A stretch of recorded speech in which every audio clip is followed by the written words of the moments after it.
Bien, mis amados hermanos, bienvenidos a este tiempo especial de estudio bíblico devocional. Su hermano Pastor Roberto Alfaro les saluda. Les doy la mejor y cordial bienvenida. Muchísimas gracias por acompañarnos. Estamos ya prácticamente en el fin de semana, cerrando parcialmente el estudio de Parashá Bo, el Parashá en el libro de Shemot. Estamos ya avanzando en el recorrido de todo lo que han sido el proceso de las 10 plagas. Aunque la semana anterior hice un contenido completo de las 10, en la Parashá Bo, recordemos que se mencionan puntualmente 3. ¿Cuáles son? Langostas, la oscuridad o las tinieblas y finalmente la muerte de los primogénitos. Sobre el tema de la muerte de los primogénitos, quise dejarla separado o como opción final, toda vez que hicimos una clasificación de 3 grupos. Usted recuerda, hemos mencionado la sangre, la rana, los piojos, las moscas, el ganado, las úlceras, el granizo, las langostas y las tinieblas. 9 de las 10. Y la 10ª, recordemos que en la 10ª ya no intervino ni Aarón ni Moisés, sino que aquí vemos la intervención única, directa, exclusiva del Dios omnipotente, el Dios todopoderoso, el yo soy. Aquí se está cumpliendo entonces, ¿cuál es tu nombre? Yo soy, el gran yo soy. Acompáñeme por un momento, por favor, al libro de Isaías en el capítulo 53, para dar comienzo a nuestra enseñanza. Y veamos el verso 7. Vamos a verlo desde el verso 6. Isaías capítulo 53, verso 6. Atentos, papel y lápiz, por favor. Gracias por todas las anotaciones que usted va llevando. Recuerden que tenemos un reto este año. Volver al cuaderno, volver al lápiz, volver a nuestros apuntes, a tomar nota. No nos quedemos solamente con el oír. Solamente, por favor, lleve su trabajo en papel y lápiz escrito, porque lo escrito, escrito está. Todos nosotros, dice el verso 6, capítulo 53, nos descarriamos como ovejas, cada cual se apartó por su camino. Mas Yahweh cargó en él el pecado de todos nosotros. Atención, que estoy tomando el texto de Isaías capítulo 53 para que nos adentremos a la porción número 10 en el sentido de la muerte de los primogénitos. Verso 7. Angustiado él y afligido no abrió su boca. Como cordero, por favor subraye en su texto cordero, la palabra cordero, porque tiene que ver con el tema que vamos a desarrollar. Como cordero fue llevado al matadero y como oveja delante de sus trasquiladores enmudeció y no abrió su boca. Verso 8.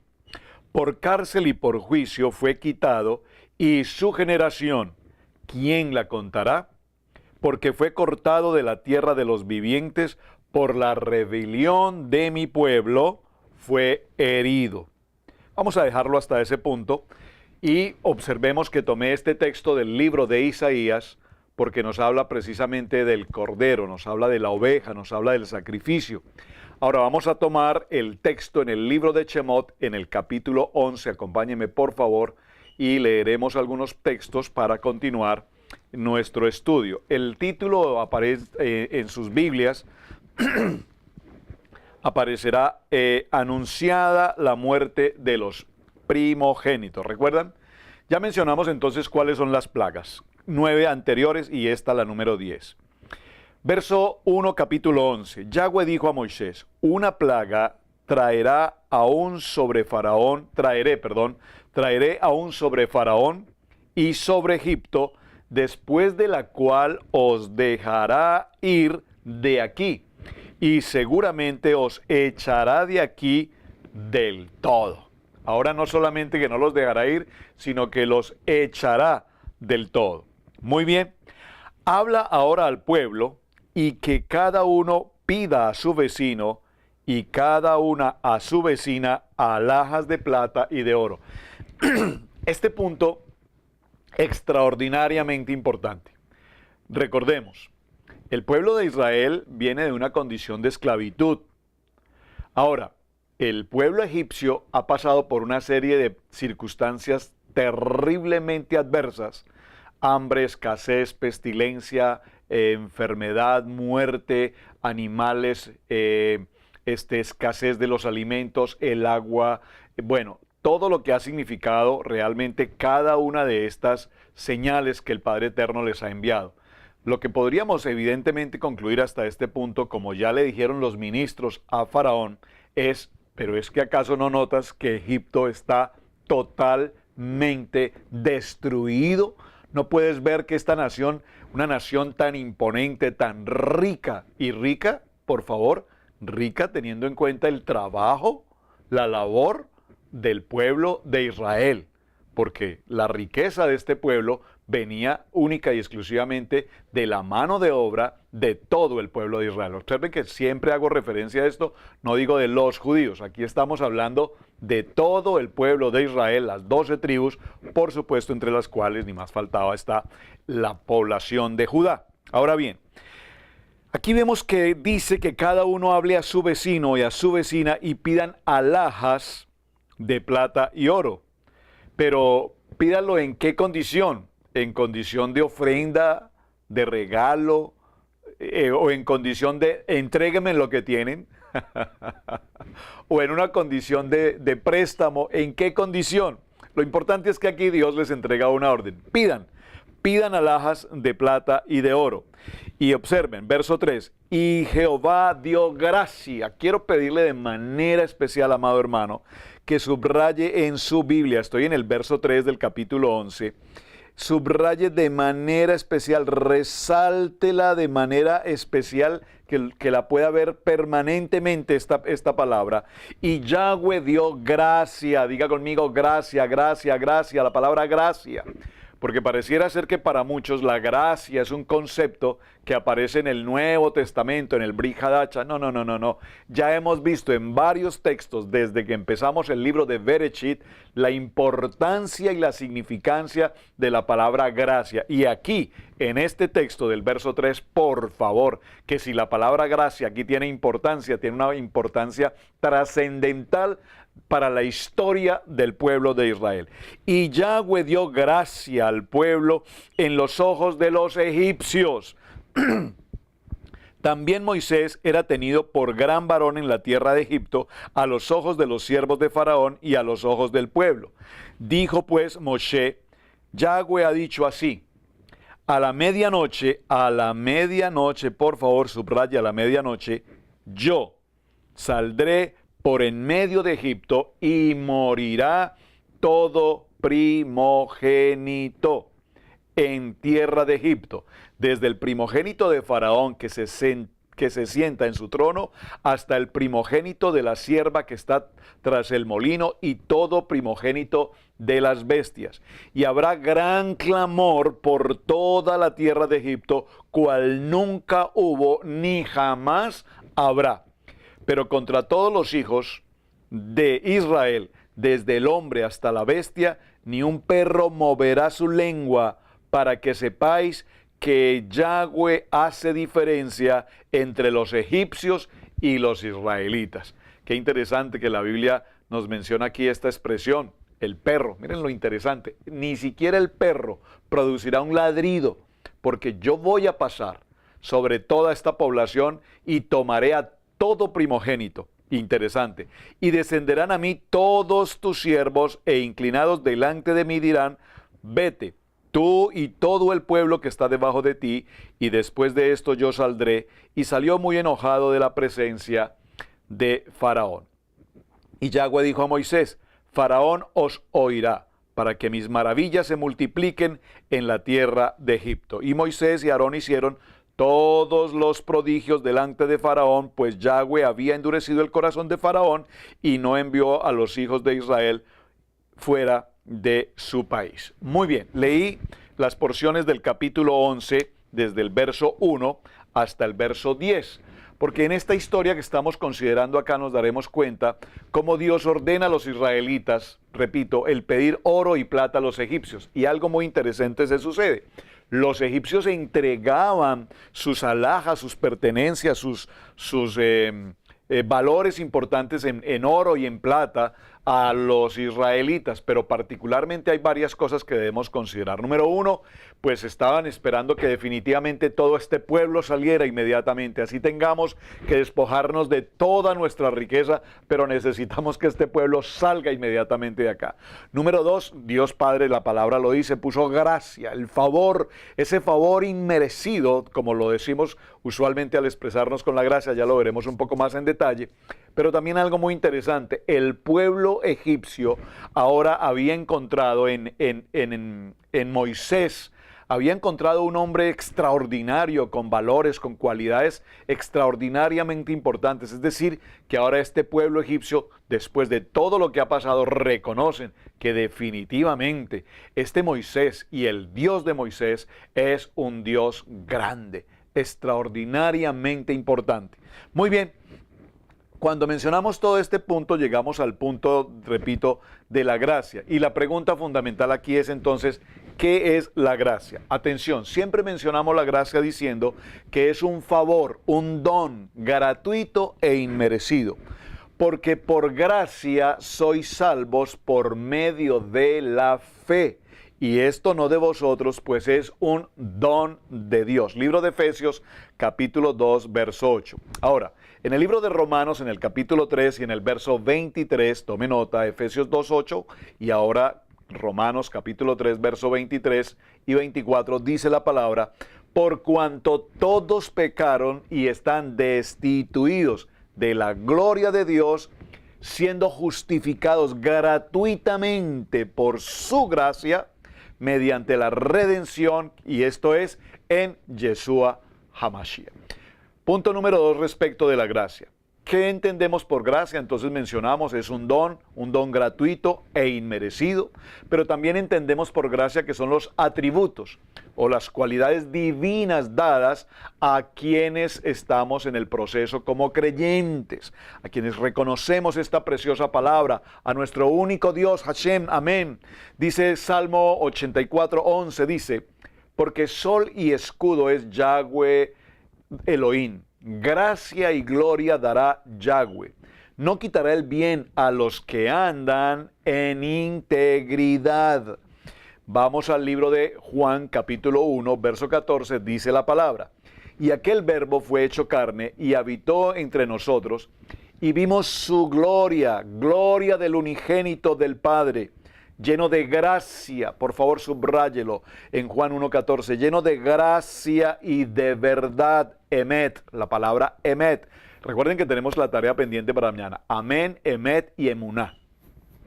Porque de su plenitud tomamos todos y gracia sobre gracia.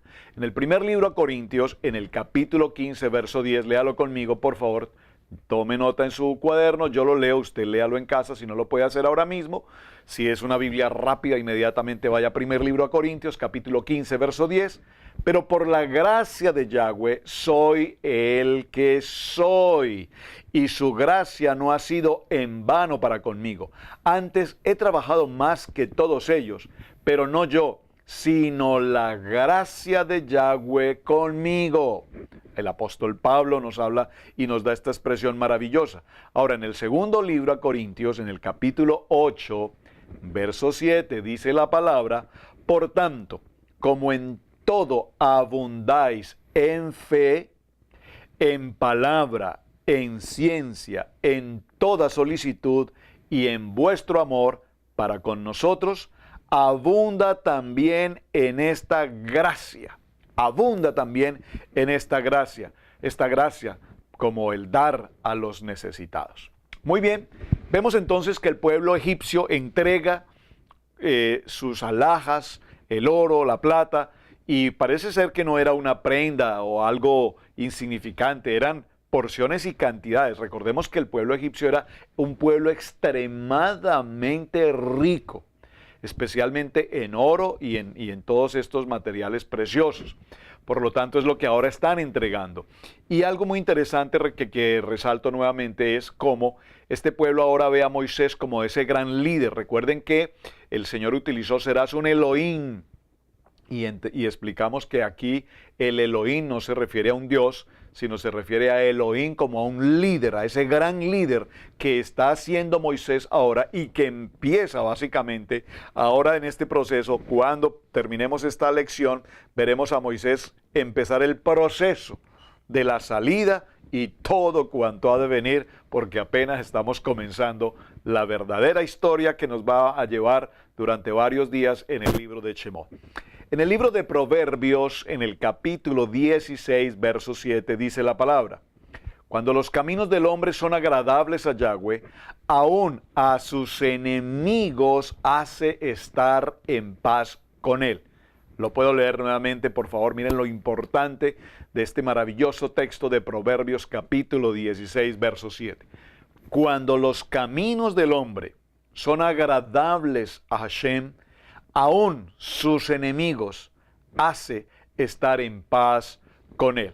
Por lo tanto, veamos cómo en el capítulo 11, en el verso 4 que leímos hace un momento, vemos cómo el Padre Eterno le dice a Moisés: así ha dicho, a la medianoche yo saldré en medio de Egipto.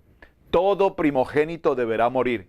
Y morirá todo primogénito en la tierra de Egipto, desde el primogénito de Faraón que se sienta a su trono, hasta el primogénito de la sierva que está tras el molino, y todo primogénito de las bestias. Ayer explicamos un poco sobre el tema, por qué los primogénitos de los animales. Y concluíamos que evidentemente obedece al hecho de que el pueblo egipcio tomaba a los primogénitos de los animales y los colocaba en una posición de dioses para efectos de idolatría. Entonces vemos que en el verso 6 nos habla de que habrá una poderosa aflicción sin precedente, como nunca jamás ha existido. Ahora sucederá en Egipto un profundo dolor, un profundo clamor, porque lo que está sucediendo ahora es una acción directa de parte del Dios Todopoderoso sobre la vida en particular de Faraón. Muy bien.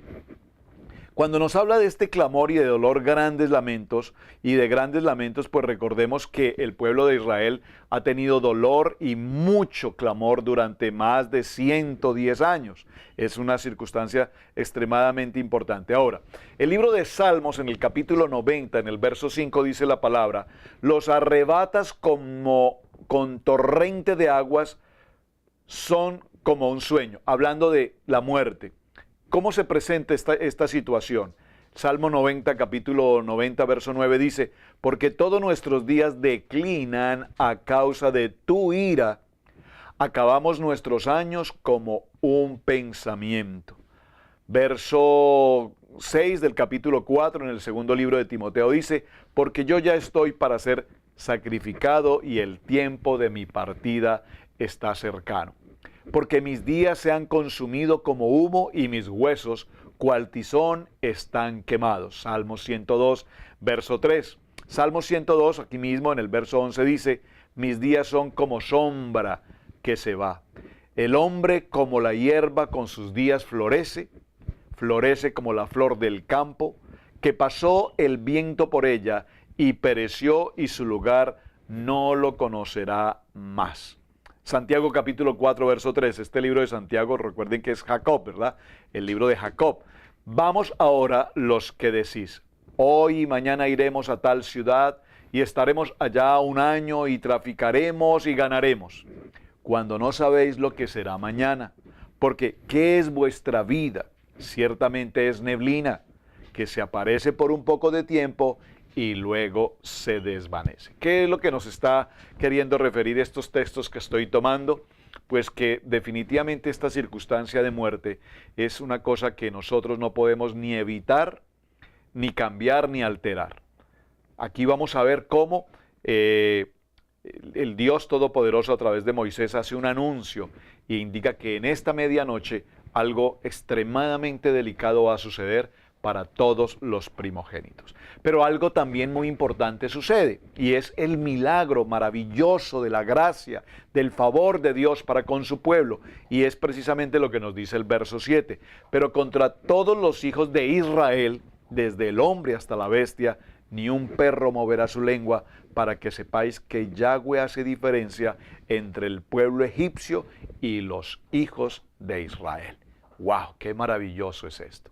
Es tan profundo este tema del verso 7 en el capítulo 11, porque entendemos, para que podamos definirlo de una manera, entendemos que para quienes amamos a Yahweh, a nuestro Yeshua HaMashiach, ¿qué dice la palabra? Todas las cosas nos ayudan a bien. Entonces, ¿por qué estáis afanoso? ¿De qué tienes afán? ¿Cuál es tu preocupación? Porque cuando caminamos en el proceso, en la integridad y en el proceso de la palabra, entonces el Señor perfectamente separa lo mundano, lo pagano, lo antipropósito de su pueblo escogido, porque ¿quién más que Él conoce nuestros pensamientos y conoce, por supuesto, nuestro corazón? Aquí vemos entonces en el verso 8 cómo viene ya la expresión: y descenderán a mí todos estos tus siervos, e inclinados delante de mí dirán, vete tú y todo el pueblo que está debajo de ti. Y después de esto yo saldré. Y salió muy enojado de la presencia de Faraón. Estoy retomando los textos que leí para dar una pequeña explicación sobre el tema. Ahora, ¿por qué salió enojado Moisés de la presencia de Faraón? ¿Cuál fue la circunstancia? Número uno, porque recordemos la dureza del corazón de Faraón. Definitivamente, aún en medio de todas las circunstancias, las pruebas y todo lo que hemos visto de tanta pestilencia, muerte, enfermedad, úlceras, llagas, sarnas, piojos, moscas, inmundicia, todo lo que ha pasado, es impresionante cómo el Faraón aún continúa con esa insensibilidad de corazón. Y por supuesto también, aunque en 2 o 3 oportunidades que ya mencionamos, recordó incluso y pidió a Moisés que incluso orara por él, incluso prometió que deberían salir, y todo esto lo incumplió. Vemos que definitivamente en el corazón de Faraón se produce un asunto extremadamente delicado, y es la incredulidad. Este tema de la incredulidad es importante, no puedo quedarme en este punto, pero para hacer una reflexión muy breve, ¿cuántas veces nosotros compartimos con tanta gente a nuestro alrededor?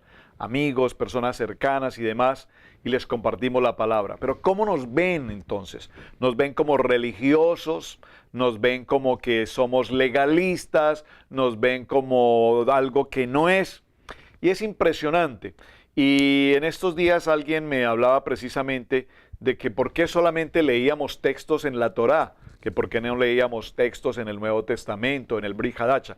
Quiero decirles, mis amados hermanos, que, para resumir algo que tantas veces he enseñado, pero por si hay alguien que nos acompaña por primera vez, bienvenido. Este es Estudio Bíblico Devocional. Los primeros 5 libros de la Biblia, Génesis, Éxodo, Levítico, Números y Deuteronomio, conocidos como Pentateuco, son los libros de la Torá. Esos son los libros de la Torá, escrito por Moisés, donde nos da toda la narrativa desde la creación hasta el punto en que el pueblo de Israel entró a la conquista de la tierra prometida. Pero por supuesto, no podemos leer los primeros libros de la Torá. No los podemos dejar de pasar sin que reconozcamos todo el Antiguo, todo el Tanaj, y lleguemos, por supuesto, al Brit Hadacha y entremos, por supuesto, al contexto de todo lo que es el Nuevo Testamento. Es decir, no es que estemos haciendo una separación. Este es un solo libro, es un solo contenido, es una sola palabra. Lastimosamente, en los tiempos modernos se hace una gran separación entre Antiguo y Nuevo. Es decir, aquí a la mitad se nos colocó una hoja en blanco y se nos separó de manera totalmente inapropiada. De por sí quiero decirles, hermano, con todo respeto, que la hoja en blanco que estaba aquí en mi Biblia separando estos 2 libros, hace mucho tiempo la arranqué de aquí, porque esa hoja no tiene por qué estar allí. No hay ninguna separación entre uno y otro. Es un solo libro. Es la escritura inspirada por el Padre Eterno. De tal manera que estudiamos los Parashá, la Torá, los primeros libros, porque de allí, del fundamento, de la obra en construcción, vendrá todo el edificio que avanzaremos, por supuesto, más adelante. Ahora bien, en todo este proceso que estamos desarrollando, vemos cómo Moisés y Aarón hicieron todo cuanto el Padre Eterno les había indicado, en la manera y la forma como Él se lo había indicado. Ahora, ¿cuáles fueron estas maravillas y prodigios que Dios habló a Faraón en Egipto? le dio la manifestación de que Él es omnipotente absolutamente sobre todo Dios y de toda idolatría que había en Egipto. Interesante aquí cuando mencionamos las 10, entre comillas, plagas, señales y maravillas, porque así como vimos estas 10 señales y maravillas, también recordemos que tenemos los 10 mandamientos, que luego los veremos en Shemot capítulo 20. También mencionamos la importancia del número 10, cuando la creación y dijo Dios se repite por 10 oportunidades. Bueno, hay muchos detalles importantes con respecto al tema del número 10 y son puntos que también debemos considerar. Ahora, resaltar en todo este proceso que hemos desarrollado a través de las maravillas, de las señales, cómo Dios guarda, protege, mano extendida, brazo extendido, ¿a quién? A su pueblo Israel, para librarlos precisamente de toda esta historia de la esclavitud. Ahora, la redención es el punto que vamos a llegar entre hoy y mañana para que cerremos precisamente hablando de redención y hablando de Nuevo Pacto o de Nuevo Testamento. La redención es la que siempre guía a todo creyente fuera de la oscuridad y dentro y alrededor de ellos, o sea, todo lo que es el reino de la muerte y toda esta circunstancia, y que nos dirige hacia dónde, hacia una luz, hacia esa luz eterna. Primeramente tenemos que prepararnos para algo. Aquí estamos frente a un proceso que se llamará el Pesá, la celebración de Pesá.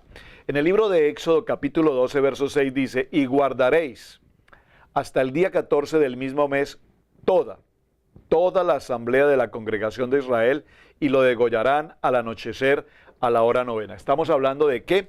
Estamos hablando de que en el día 10 del primer mes, día 10, observen, 10 plagas, 10 mandamientos, día 10, el pueblo de Israel tenía que tomar en sus hogares por cada familia un cordero. Durante 4 días debía permanecerlo en su casa, un macho cabrío. Del mismo modo que las que las mascotas tienen un lugar en nuestros corazones, es importante recordar que el Señor les está empezando a dar indicaciones muy claras de lo que va a suceder con el cordero. El día 10 lo guardarán, lo tendrán, macho cabrío, sin mancha, sin defecto, durante 4 días. Más adelante entraremos en detalle a ver este punto fundamental. ¿Por qué? Porque vemos cómo este cordero debería ser muerto y a su vez estaba representando, o representa mejor, la cobertura de los pecados. ¿Con qué? Con la finalidad precisamente de restaurar esa relación del pueblo de Israel con nuestro Padre Celestial. Aquí viene entonces una palabra muy interesante, la palabra casa. La palabra casa que tiene que ver también con el Mishkan, con el tabernáculo, es ese altar en nuestros corazones. Y vemos cómo precisamente Juan el Bautista dijo a Yeshua, he aquí, cuando se cruza con Yeshua, observen ese momento tan importante, y dice, he aquí el Cordero de Dios que quita el pecado del mundo. Yeshua vino a Jerusalén al 10º día del mes primero. Muy importante. El libro de Lucas, en el capítulo 18, verso 31, dice, Yeshua tomó a los 12 y les dijo, mirad, si subimos a Jerusalén y se cumplirá todas las cosas que están escritas por medio de los profetas acerca del Hijo del Hombre, pues será entregado a los gentiles. Aquí la palabra gentiles, recuerden los goyim, que significa las naciones, será entregado a las naciones y será objeto de burla, afrentado y escupido, y después de azotarle, le matarán, pero al tercer día resucitará. Muy importante este punto, y vamos a avanzar un minuto más, porque recordemos que Yeshua muere precisamente como resultado de ¿qué? Como resultado de nuestra condición de pecado. Es la situación que tenemos que resaltar. En el libro de Juan, en el capítulo 10, versos 7 y 9, entonces Yeshua les dijo de nuevo, en verdad os digo, yo soy la puerta de las ovejas. Todos los que vinieron antes de mí son ladrones y salteadores, pero las ovejas no les hicieron caso. Yo soy la puerta, si alguno entra por mí, será salvo, y entrará y saldrá y hallará pasto. Juan capítulo 19, verso 29 dice la palabra, había allí una vasija llena de vinagre, Colocaron pues una esponja empapada del vinagre en una rama de hisopo y se la acercaron a la boca.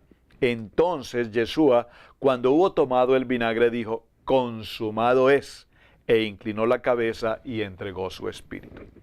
La sangre tenía que ser entonces aplicada, la sangre del cordero, para sacrificio del pueblo de Israel a punto de salir ya de Egipto. Vemos que hay una ordenanza, ¿y cuál es? Cubrir la sangre, cubrir los dinteles de la puerta con la sangre. Estos dos postes de la puerta representan precisamente un altar y también nos representa las dos casas que veremos posteriormente, lo que es la casa de Efraín y la casa de Judá. El dintel, la parte superior del travesaño horizontal de los postes, une a estos dos postes, ya que precisamente Yeshua, el Cordero de Dios, es el mediador entre estas dos casas. La puerta a la entrada de las casas puede reflejar a sí mismo las 12 tribus de Israel, que serán unificadas en uno, lo que será la nueva Jerusalén. Mis amados hermanos, voy a dejarlo hasta este punto y les invito para que por favor usted continúe la lectura muy detallada de lo que significa ahora esta situación de la oscuridad y lo que a su vez significa el paso del ángel, el destructor, y cómo Dios establece entonces una condición. Cada casa, cada hogar que esté marcado, cubierto con la sangre del Cordero, no será afectado por este destructor. ¿Por qué? Porque la presencia del Padre Eterno ahora está en cada hogar. Y su sangre es la señal para que no sean afectados ante el destructor, ante la muerte. Así es que mañana cerraremos este punto, cerraremos y concluiremos la jornada de la semana, y les pido por favor, para quienes no lo han hecho, envíenme los significados de las tres palabras que vimos durante esta semana: Emuná, Amén y Emet. Shalom para todos mis amados, muchísimas gracias por compartir la enseñanza, gracias por sus mensajes permanentemente, y de verdad, hasta el día de mañana les espero nuevamente aquí en Estudio Bíblico Devocional. Su hermano Pastor Roberto Alfaro, muchísimas gracias.